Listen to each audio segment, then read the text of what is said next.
안녕하세요. 저는 경기도에서 전원주택 살이를 하고 있는 40대 초반의 여자예요. 늘 매해 이맘때쯤이면 꼭 제 속을 흔들어 놓던 김장, 그 김장이 올해도 아니나 다를까 저를 뒤흔들어 놨고 이렇게 사양까지 쓰도록 만들었습니다. 이제는 김치만 봐도 속이 울렁거릴 것만 같은데요.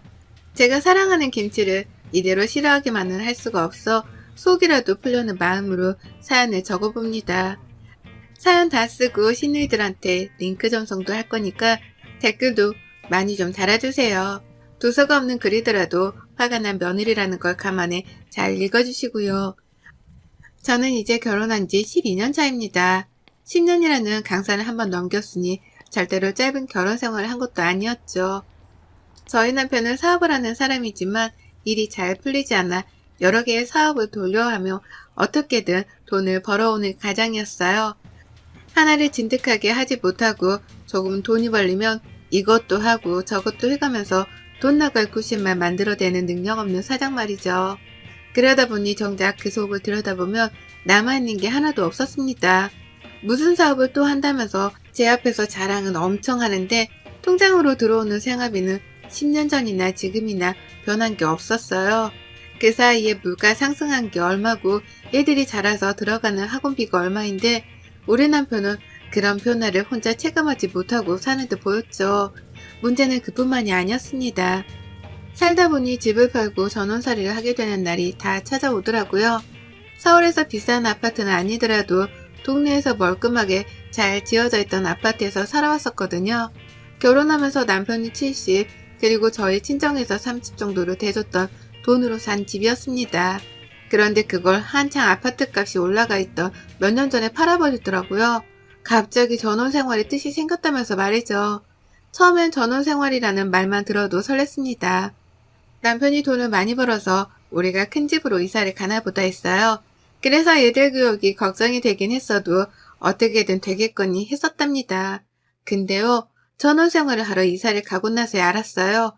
남편 사업이 잘 풀리지가 않아 그 대용으로 아파트를 팔아버렸다는 걸 말이죠. 남편이 사업하는 데에 돈을 쓰고 나니 남는 돈이 별로 없어서 전원생활을 시작하긴 했으나 정말 쥐꼬리만한 크기의 전원에서 살게 되었다는 걸 말입니다. 코로나만으로도 세상이 확 변했다는 느낌에 걱정이 태산이었는데 사는 집의 환경과 위치까지도 싹 다 바뀐 바람에 저는 정말 사는 데에 적응하는 걸 목표로 두며 버텼습니다.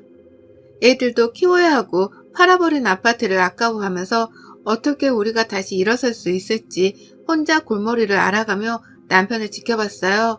하지만 이런 제 속도 모르고 남편은 그저 또 입만 살아 사업을 벌려왔습니다. 유일하게 인정하는 건 남편의 긍정적인 입방정뿐이었네요. 어떻게든 버티다 보면 괜찮아질 거라는 말을 해가면서 저를 위로하는 그 뛰어난 말주변이었거든요. 하지만 이런 저의 어깨에 더 무거운 짐을 떠안기더라고요. 시어머니 말입니다. 가족 설명을 하려고 하니 갑자기 숨이 턱 막히는 심정인데요. 사연을 위해서 시댁 소개를 안 할래 안 할 수가 없으니 숨 한 번 꼭 참고 해보겠습니다. 저는 신우가 넷이에요. 하나도 아니고 둘도 아니고 그렇다고 셋도 아닌 넷 말이죠. 신우가 넷이나 되면 결혼 한번 고려할 법도 한데 왜 그런 집으로 시집을 갔냐고 물으신다면 이번에도 제 남편의 말주변이 크게 영향을 미쳤습니다. 무조건 누나들이랑은 부딪히지도 않게 해줄 거고 고생이란 건 절대 시키지 않을 거라고 호언장담을 하던 남편의 그 긍정적이고도 뛰어났던 말주변은 연애 때부터 시작되었었죠. 그러니 저는 남편이 나 하나만큼은 끔찍하게 생각해 주겠구나 싶어서 철석같이 믿고 결혼을 했고요. 그런데 결혼하고 나서 보니 남편의 사업부터 시작해서 시누이들의 시집살이까지 뭐 하나 결혼 전 약속대로 지켜지는 것이 한 개도 없었습니다. 정말 단 하나도 없었어요. 남편은 잘 되지도 않는 사업을 벌렸다가 무마하고 유지하며 집 밖을 겉돌았고 그러는 사이 시누이들은 미치도록 저를 찾아댔어요. 집안 행사가 있을 때에도 그렇고 걸핏하면 찾아댔습니다. 시누들은 저희 부부가 굉장히 잘 사는 줄 알거든요. 저희 남편이 그 많은 남매들 중에서 무려 막내이기까지 한데요. 막내가 사업을 한다고 하는데 이것저것 하는 게 많다고 하니 우리 시누이들은 뭐 대단한 사업가라도 되는 줄 알아나 보더라고요. 원래 사업에 대해서 잘 모르는 사람들은 사업을 한다고 하면 회사 운영을 하는 것 같은 큰 걸 상상하곤 하잖아요. 잘 모르는 사람일수록 말입니다. 그런데 저희 신우들 그리고 시부모님이 딱 그랬어요. 아는 게 하나도 없는데 막내 동생이 사업을 한다고 하니 애가 진짜로 집안을 일으키기라도 할 상인가 보다 하며 진드기처럼 달라붙으려고 했답니다. 본인들 형편이 좋지를 못하니 남매들 중에서 사업을 한다는 저희 남편한테 들려붙으려고 한 거였죠. 사사건건 불러댔어요. 시부모님 생신 때는 두말할 것도 없이 당연하게 장남이나 막내 그리고 집안의 기둥인 저희 남편이 참석을 해야 했고 그 밖에 시부모님께 돈이 들어갈 일이 생기면 또 당연하게 불려나갔습니다. 병원 가시는 것도 가까이 사는 신우가 한 번쯤 데려가다 병원비를 내줄 법도 하고 또 시부모님이 고기 먹고 싶다고 하면 나가서 직접 지불하고 자기 부모한테 사줄 법도 할 텐데요. 우리 신우들은 하나도 아니고 둘도 아니고 넷이나 되는 우리 신우이들은 모두 다 하나같이 당연하다는 듯 저를 찾았어요. 남편은 밖에서 사업을 하느라 바쁘고 정신이 없을 테니 집에서 가정주부로 살고 있던 저를 만만하다며 불러댄 겁니다. 늘 대신 계산을 하게 했고 당연하다는 듯이 저의 지갑을 훑어보는데 그렇게나 소름이 끼칠 수가 없었습니다. 어째 하나도 아닌 넷이나 되는 시누이들이 또 하나같이 거머리 같을까 싶어서 우습지도 않았던 거죠. 이런 집안으로 시집을 오기 쉽지 않을 텐데 귀엽고 시집을 와서 고생하며 사는 제가 애처롭기도 했고요. 하지만 무엇보다 저를 힘들게 하는 건 바로 김장철이었어요. 다른 생일날이나 제삿날 같은 건 밖에서 외식을 하거나 시어머니가 같이 요리 하나쯤은 거들어 주시니까 그런대로 괜찮았습니다. 근데요, 김장철만큼은 정말 떠올리기만 해도 숨이 답답할 정도로 저에게는 트라우마 비슷한 거였어요. 왜냐면 제가 정말 많은 김장들을 저 혼자서 담궈내야 했거든요. 그 시작은 4년 전쯤이었고요. 원래는 제가 친정에서 김치를 받아 먹었습니다. 시댁에서 시어머니랑 시누이들이 자꾸만 같이 하자고 저를 불러대는데도 저는 끝까지 친정에서 받아 먹겠다고 하면서 거절을 했어요. 시누이들도 자기 친정에서 김치를 받아 먹는데 나는 내 친정에서 김치를 받아다 먹지를 못하는 건가 싶었으니까요. 시댁 김장은 조금 짠 반면에 저희 친정은 제 입맛에 딱 맞게 김치를 만들어줘서 제가 더 선호를 하기도 했고요. 그렇게 결혼하고 4년 가까이는 저희 친정에서 받아 먹으며 김장철에 굳이 김장을 하러 시댁을 찾지 않아도 되었어요. 그러면서 한 번씩 번갈아 가며 시누이들한테 김장 좀 같이 안 한다는 이유만으로 욕을 먹기도 했지만 한 끼를 흘려드리려 노력했고요. 그러다 4년 전에 친정엄마가 돌아가셨습니다.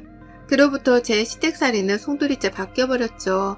친정엄마가 돌아가셨다는 이유만으로 시댁에서는 저를 더 적극적으로 시댁에 불러냈어요. 김장철에는 더더욱이요. 김장철이 아닐 때에는 외롭고 힘들 테니 와서 같이 밥 먹자며 불러내서 요리시키고 설거지시키며 고생은 다 시키더니만 김장철일 땐 작정을 했다는 듯 김장을 시키려고 불러내더라고요. 첫 1년째에는 시누이들도 다 같이 모여서 김장을 했습니다. 모임 장소가 시댁이었는데요. 시어머니가 전날부터 아예 자고 가라면서 주말부터 저희 가족들을 다 불러내서는 시어머니 따라서 같이 장도 보고 수육 준비도 하며 잔치 준비를 하듯이 일을 했어요. 그러면 시누이들은 모든 김장할 준비가 다 끝나고 난 후에야 시댁으로 하나둘 자기 가족들을 데리고 참석을 했죠. 집안에 사람들이 빼곡하다 못해 꽉꽉 차서는 발 디딜 틈도 없었습니다. 김장을 하자고 모인 게 맞나 싶을 정도로 시누이들은 김장을 하기는커녕 관심도 가지질 않았어요. 자기 애들을 챙기질 않나, 갑자기 속이 울렁댄다면서 방 안으로 들어가 눕지를 않나 하다 손목이 아프다는 이유만으로 손 하나 까딱하지 않고 지켜만 보다가 김장이 다 끝난 후에야 수육을 먹겠다며 그 무거운 돼지고기를 손으로 직접 치켜 들어 올리는 신우도 있었습니다. 이것들이 나를 가지고 장난을 하는 건가 싶었죠. 하지만 너무 피곤하니까 어떤 말도 나오지를 않더라고요. 전날부터 시어머니 옆에서 김장을 하며 김장 준비를 했던 것만으로도 힘이 다 빠질 것 같았는데 시누이들 가족들까지 우르르 몰려와 있는 시댁 안에서 내 아이들도 챙기고 김장도 하고 또 마무리를 하는 과정부터 시작해서 수육 삶기에 설거지까지 엄청나게 방대한 양의 일들을 해내야 했다 보니 체력이 남아돌지를 않았어요.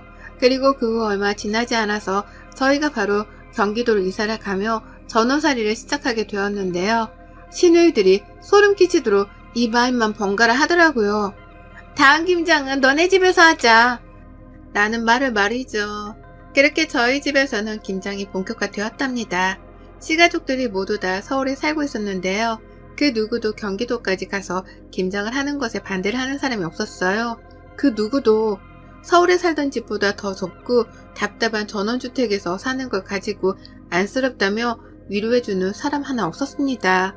오히려 전과 똑같이 그 많은 자기 식구들을 모조리 데려와서는 김장을 하라 하는데 그 과정에서조차 열받는 일들이 많았네요. 또 게으름을 피우면서 겁만 도는 시누이, 자기 아이를 챙겨야만 하는 핑계를 대면서 김장을 하다 마는 시누이, 수다만 떤다고 김장을 하기는 개뿔, 폰만 잡고 있는 시누 등등 이것들은 저마다 가지고 있는 단점들을 서로 번갈아 해가면서 김장을 대충 해댔습니다. 그러니 저는 빨리 내 집안에서 내보내야 한다는 생각에 더 필사적으로 김장을 했고 그렇게 개고생을 하고 나서 보면 꼭 제가 다 김장을 해놨더라고요. 그러면 시누들은 당당하게 제가 해놓은 김장들을 챙겨가면서 다들 수고했다는 인사를 지들이 했습니다. 마치 자기들도 대단히 손을 거들어준 것 마냥 말이죠. 이것만으로도 저는 충분히 힘들었어요. 몸이 버티기 힘들었고 가뜩이나 남편이 하는 일 때문에 정신적으로도 버티기가 쉽지 않은데 김장만 하면 몸살까지 나서는 우울한 상태가 극도로 커졌죠. 그리고 바로 올해 제발 이번만큼은 어떻게 해서라도 저희 집에서 김장을 하지 않게 하려고 했습니다. 무슨 일이 있더라도 내 집에 시누이들이 우르르 몰려들어오는 그 꼴만큼은 안 보겠다며 남편한테도 몇 달 전부터 언지를 줬어요. 마누라 고생을 시키면 기분이 좋냐고 화를 내면서 말이죠. 남편도 분명 계속해서 화를 내고 힘들어하는 저를 보며 올해만큼은 김장을 시댁에서 다시 하자 하겠다며 제 편을 들어줬습니다. 그리고 저도 그런 줄 알고 이번 김장철은 아무것도 안 하려 했죠. 다만 김장을 사먹는 게 아까워서 저 혼자 우리 가족 거를 만들려고 동네 슈퍼에서 배추 10포기 정도는 사놨고요. 그런데 저번 주말을 바로 하루 앞뒀던 금요일날 남편이 예고도 없이 그러더라고요. 누나들이 집에 온다는데? 배추랑 다 샀다는데? 라고요. 이 쪼다 같은 놈이 글쎄 누나들한테 집에 오지 말란 말도 못한 채 온다는 걸 오케이 했다는 겁니다. 김장을 자기 집도 아닌 제 집에서 하겠다며 지들끼리 배추도 사서는 준비를 마쳤다고까지 했네요. 저는 김장을 할 생각이 없다고 대답을 했으나 남편은 중간에서 어쩔 줄을 몰라 했고 시누들은 한사코 고집을 부렸어요. 김장철이 다 되도록 연락도 없고 이렇다 할 답이 없길래 우리끼리 배추를 다 샀다고요. 그러니 이제 와서 취소할 생각은 말고 후딱 김장 만들고서 해산이나 하자고 말이에요. 제가 하기 싫은 티를 팍팍 내면서 거절할 수 없던 비추니 그게 기분이 나빴던지 시누이들도 화를 틱틱 내더라고요. 그러면서 김장만 만들고서 후딱 해산할 테니 자기들을 시집살이 시키는 못된 신우로 만들지 말라는 말까지 했답니다. 정말 적반하장도 이런 적반하장이 따로 없었네요. 그리고 전 결국 무능하고 줏대없는 남편 때문에 시누이들을 다시금 제 집에 들이게 되었답니다.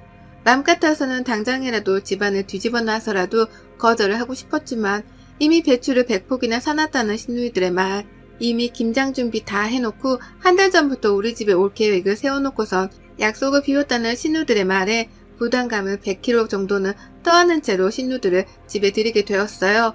그리고 시작되었죠. 며느리만의 단독 김장 퍼포먼스가 말이에요.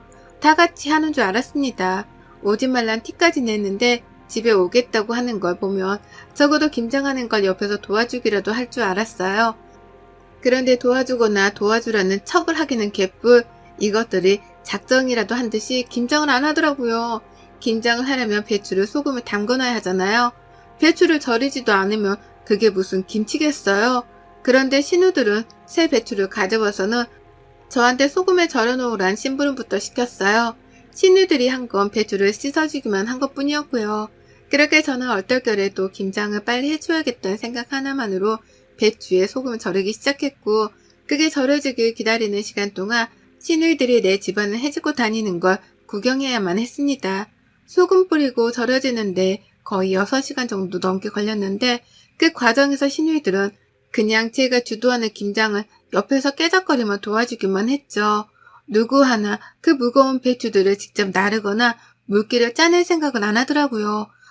다 제가 하는 걸 구경만 하다가 한 번씩 이러다 하루 종일 김장하겠다 라는 말을 거두며 잔소리만 던질 뿐이었답니다. 거기서 저는 이미 몇 번이고 화가 나 분노가 차오르는 상태였죠. 그리고 저는 그날 밤 12시를 넘겨서야 김장을 모두 다 끝냈어요. 그 사이 무슨 일이 있었는 줄 아세요? 신우들은 절여진 배추에다가 제가 직접 만들고 섞은 김치 속으로 어떻게든 김치를 만들긴 만들었는데 지들 거 몇 포기만 만들고서는 힘들다고 하나둘 나가 떨어지더라고요. 아무도 끝까지 이 많은 배추들을 책임지고 김치로 만드는 사람은 없었습니다. 급기야 자기들은 배추를 사왔으니 김치를 담그는 노동은 제가 당연하게 해야 한다는 말까지 하면서 지들끼리 TV 앞에 가서 앉더라고요.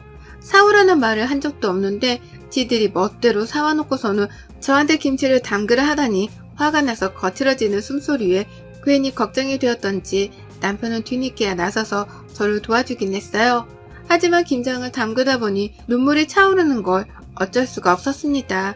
그리고 결국 김장을 12시가 넘겨 끝을 내고 난 후 제 집 거실에 널브러져 잠이 든 시누이들과 그 가족들을 보며 저도 모르게 결심을 했죠. 내가 지금 당장에 죽는 한이 있더라도 이것들하고는 평생 안 보기 위해서라도 쫑을 내야겠다고 말이에요. 다시는 이것들과 마주보지 말아야겠다고 말입니다. 어떻게든 빨리 해치워서 내 집안에서 나는 김치 냄새라도 빼려고 서두른 건데 정신을 차리면서 김치를 만들고 있다 보니 모두가 잠이 들었던 그 한밤중 저는 혼자서 김치만큼이나 시뻘거진 제 얼굴을 다독여가며 그 모든 분노를 평생의 인내심을 가지고서 참아냈어요. 그리고 다음날 아침 저는 시누이들이 사오고 담그지도 않은 그 100포기의 배추들을 모조리 다 홍할만한 집 앞 마당에다 버렸습니다. 네, 저희가 따로 잔디를 심은 것도 아니라서 완전히 흙바닥밖에 없는 마당이었는데요. 그 마당에다가 제가 기껏 고생하고 피땀 흘려서 만들었던 그 배추 100포기를 아낌없이 바닥에 버렸어요. 재활용을 하지도 못하도록 하나하나 겹겹이 쌓아놓지도 않은 채 흙바닥에 펼쳐서 버려놨죠. 새벽같이 그 짓을 했던지라 조금 시간이 지나고 보니 벌써 하나둘 배추들이 푹 숨이 죽기 시작하더라고요. 그 꼴을 보니 속이 시원한 게 이거다 싶었네요. 내가 지금 원하는 건 시누이들한테 제대로 화풀이를 해줘가면서 시누이들이 빈손으로 김치를 가져가지는 못하겠구나 싶었던 거죠. 그리고서 저는 괜히 소심하게 발로 흙을 차버리며 배추들 위에다가 또다시 흙을 뿌렸답니다. 그리고 저는 그날 남편을 깨워 가장 먼저 마당이 널브러진 배추를 보여줬어요. 남편이 처음에 헛것이라도 봤나 싶었는지 잠시 멈칫하다가 뒤늦게야 배추 정체를 알아내고는 문 앞에서부터 비명을 지르면서 마당으로 뛰어가더라고요. 집 앞에 시뻘건 배추들이 그 꼴을 하고 있으니 처음 한동안은 잠시 충격을 받았던 겁니다. 그러면서 다 버린 거야? 그걸 다 버린 거야? 라고 더듬으며 물어를 보는데요. 저는 놀라는 남편과 상반되게 끝까지 태연하게 굴었답니다. 그리고는 그 상태로 모든 배추들을 다 버렸다는 설명도 해줬고 그 상태로 뒤도 생각 않고 이혼을 하자는 선전포고도 날려버렸어요. 내가 너랑은 두 번 다시 못 살겠다. 신우가 하나도 아닌 넷인데 그 넷을 다 상대하고 사는 내 팔자도 이제 그만 끝내고 싶어. 이렇게 더 살다가는 내가 제명이 못 살 것 같으니까 내 인생 방해 그만하고 이쯤에서 쪽내자. 이쯤에서 갈라서고 다시 니들 누나 내 눈앞에 띄게도 하지 마. 라고 하면서 말이에요. 남편은 여전히 배추 앞에서 정신을 못 차리며 하나라도 건질 게 있나 싶은지 하나둘 가까이가 들여다보기 시작했습니다. 그러면서 수도호수를 찾더라고요. 흙더미라도 물로 씻어내면 괜찮을런가 싶어 말이에요. 그런 남편을 뒤로 한 채 저는 뒤에서 그럼 그렇지 라는 혼잣말을 하며 집으로 들어갔어요. 그리고는 곧장 제 방 안으로 향해 짐을 쌌습니다. 남편 차키를 제가 쥐고는 차 안으로 짐을 마구마구 쑤셔 넣었어요. 하다못해 집에 있던 쌀가마니까지 챙겨 넣었으니 완전히 집을 거덜내려 했다고 보면 되겠네요. 워낙 벌이가 시원찮던 남편이어서 돈 될 만한 물건을 놔두고 사는 편은 아니었습니다. 그 덕에 짐이 많지는 않았지만 제가 챙길 수 있는 것들은 죄다 챙기려 했어요. 아이들까지 말이에요. 그리고는 차에 시동을 거니 시동 거는 소리에 남편이 그제서야 반응을 하더라고요. 여보, 가은아. 라고 하면서 분단선 앞에 놓인 가족을 찾는 것 마냥 울부짖으면서 달려왔습니다. 하지만 저는 이혼을 선전포고 하던 그 순간까지도 배추 걱정이나 하며 배추와 안마 서성이고 있던 남편이 괘씸해서 그 길로 시동을 걸고는 집을 도망쳐 나왔답니다. 곧장 친정으로 향했고 짐을 푸는 저를 보며 친정 부모님도 충격을 받긴 마찬가지셨어요. 다만 쌀가마니까지 챙겨온 딸의 모습이 안타까우셨는지 저희 아이들을 안아주며 아무 말 없이 집안에 들여보내주시더라고요. 저는 그 길로 이혼 서류를 떼서 남편한테 퀵을 보냈습니다. 평생 가정주부라 급하다 할 게 없으니 퀵 배달이라는 걸 써본 적도 없는 저인데 이혼 서류를 배달시킨다며 이런 배달업체를 다 이용해 봤네요. 남편은 차가 없어 이동이 어려운지 바로 찾아오지도 못했어요. 시누이들은 전화통에 불이 나도록 전화를 걸어왔으나 제가 다 씹었고 결국 남편은 이혼 서류를 받고 나서야 저희 친정으로 찾아왔어요.